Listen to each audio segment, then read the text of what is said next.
Words and Gifts on my tutors. Hi guys. Let's get into The Greatest Shoe. Reading number 3. Controversy. Let's go back to the football field for a minute. If you follow football, you've probably seen players for your favorite team who looks great one week and disappears the next. And there, that running back who goes for more than 100 yards a couple of times a year, but as through the time breaking 50 in other games. There are defensive backs who will do a great job against a Pro Bowl receiver and then give up 2 long touchdowns in his team. Next game, it isn't that these players some players who fit the description are talented, but they lack controversy. They're not able to deliver their best performance over and over again.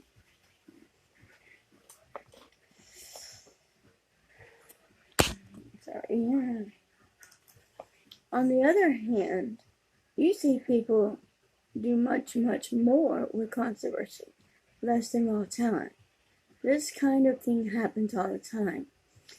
That person at the office who you can always rely on, not be the smartest or the most well-spoken or the most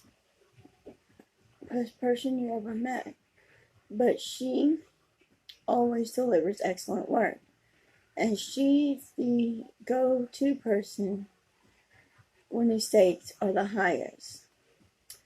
She doesn't have word of class talent, but she has words of class conservation. Can't speak right now. And that's taking her further than many others who have more raw talent than she has.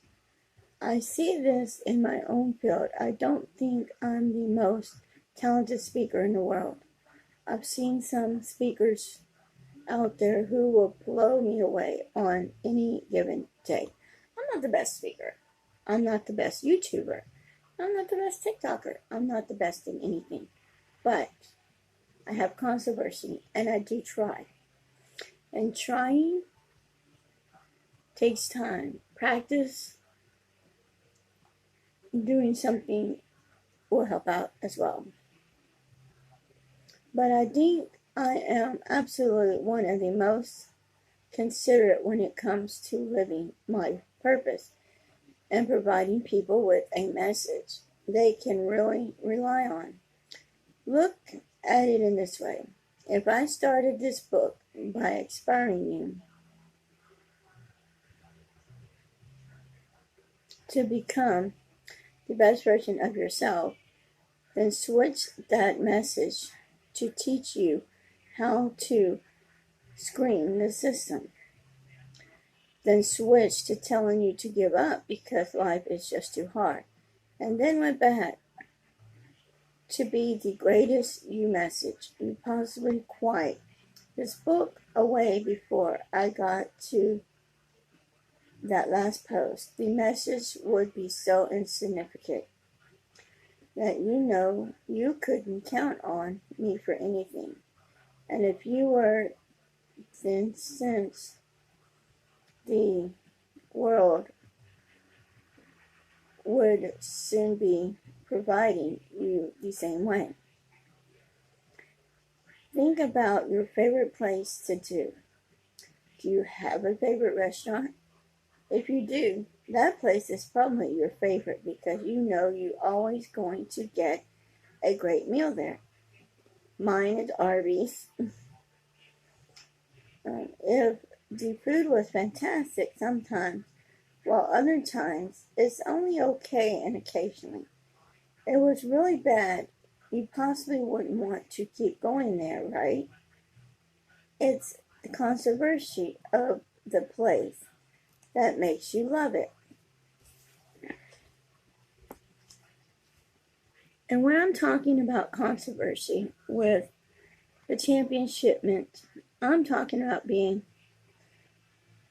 considerably great, being controversially bad at something important in your life isn't going to help, obviously. And others is being controversy pretty good. Sure, you're not going to be the great at everything you do at all times, but you need to survive to be controversy great at all of the stuff that really matters. What are those things in the world? Is it parenting? If it's your job?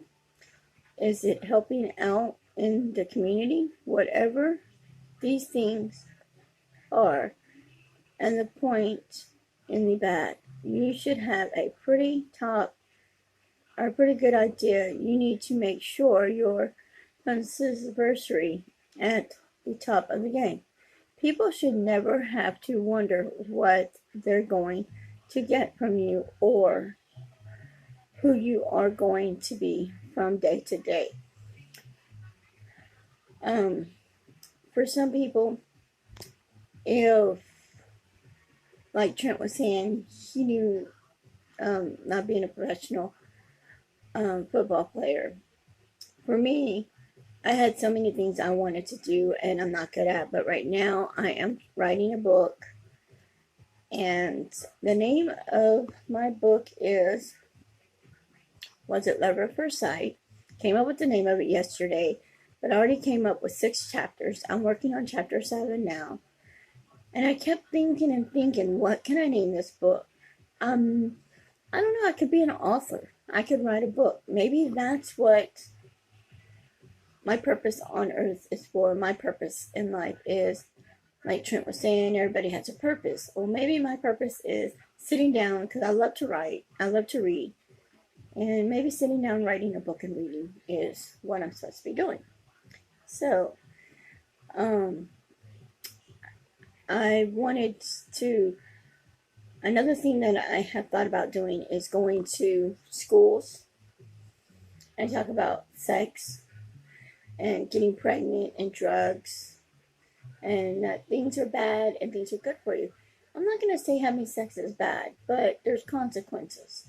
You could have a baby at a young age, and if you're trying to fulfill your purpose and you're, say, in junior high or high school, you don't really want to put a baby in your life to try to figure out what you want. You don't want to put drugs in your life if you're trying to find out what your purpose is in life and what you want to do out of life. You got to figure out what you want to do. Whatever you decide to do, whether it's going to college to become a doctor, a lawyer, a nurse, a psychiatrist, whatever you want to be, you got to think, is this worth it? Is what I'm doing bad worth screwing up my life? Think about it. Because you want to find your purpose. How do you practice being controversial? Great. It's all about participating mastery. It's that muscle memory things. Again, there's power infused redemption. Building confidence. And I know confidence is a big part of being great at something. Think about something that you're really, you're already really good at doing. Maybe you're really good at using the spreadsheet program on your computer. Well, now focus on the whichever part of that program. Maybe you're making charts.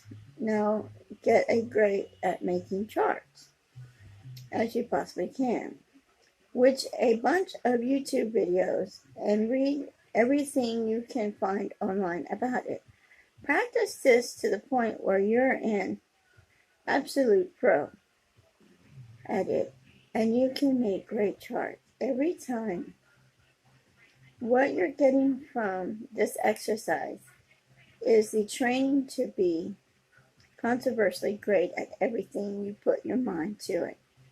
And once you've done it a small scale, you're ready to do it on a much bigger scale. For me growing up, I wanted to be, when I was actually in elementary school, I wanted to be a principal. And I thought if I could be a school principal, because I hated what the principals were doing. Oh, I'll be much stricter, much better. And I want to be a principal. And I thought elementary principal. But then I thought, no, I wanted to be an elementary third grade teacher. That didn't happen. I played school. I pretended to be a teacher. I had all my baby dolls and stuffed animals around and wanted to be a teacher, just like I wanted to be a church bus driver. I wanted to be a Sunday school teacher. I wanted to be a principal. I wanted to be a ballerina. That didn't happen. I wanted to go to the Olympics and be the best world gymnastics person. And I practiced doing cartwheels and somersaults and Randolphs and flips. Now you ask me to do it? Oh, I could do it, but it's hard. It hurts my legs because I'm much older. But I can't do all that. I want to do something with my life, and maybe